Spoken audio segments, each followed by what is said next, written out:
মোসাদের এই সক্রিয়তার পিছনে ইরানের জনগণ দায়ী এবং ইরানের একটি গোষ্ঠী এখানে কাজ করছে।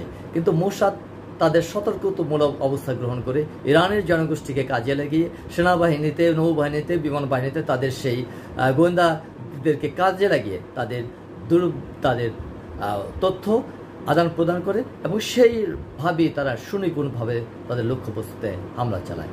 অন্যদিকে চতুর্থ হচ্ছে দুর্বল ডিফেন্স সিস্টেম। ইরান দাবি করেছিল যে তাদের ডিফেন্স অত্যন্ত উন্নত মানের, তাদের ভূখণ্ডে কার্যকর হবে না, কিন্তু আসলে সেই গোয়েন্দা তথ্য এবং তাদের দুর্বল প্রতিরক্ষা সিস্টেমের কারণে ইসরায়েলের পক্ষে এই হামলা চালানো সম্ভব হয়েছে।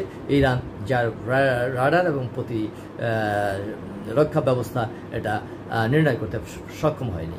ইরান দীর্ঘদিন ধরে প্রতিশোধ নেব, যদি কেউ আঘাত করে তবে তাকে দেখে নেব, যদি আঘাত করে তার পাল্টা শায়েস্তা করব, এই ধরনের নানা রকম বাগাড়ম্বরপূর্ণ কথা বলে আসছে। কিন্তু আমরা কখনোই তাদের এই যে মৌখিক কথার ফলশ্রুতিতে যে তারা একটা অভিযান পরিচালনা করবে ইসরায়েলের বিরুদ্ধে, সে ধরনের আমরা দেখিনি।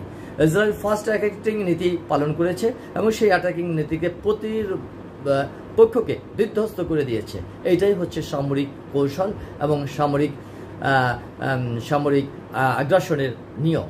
পক্ষান্তরে ইরান প্রতিক্রিয়া দিতে দিতে বহু তাদের সম্পদ হারিয়েছে, তাদের দেশের সামরিক বাহিনীর বিভিন্ন উচ্চতর পদস্থ কর্মকর্তাদের হারিয়েছে, বিজ্ঞানী হারিয়েছে এবং দেশের বিভিন্ন ধরনের স্থাপনাগুলোকে তারা গুড়িয়ে দিতে সক্ষম হয়েছে তাদের সমস্ত প্রতিক্ষেপণের কারণে।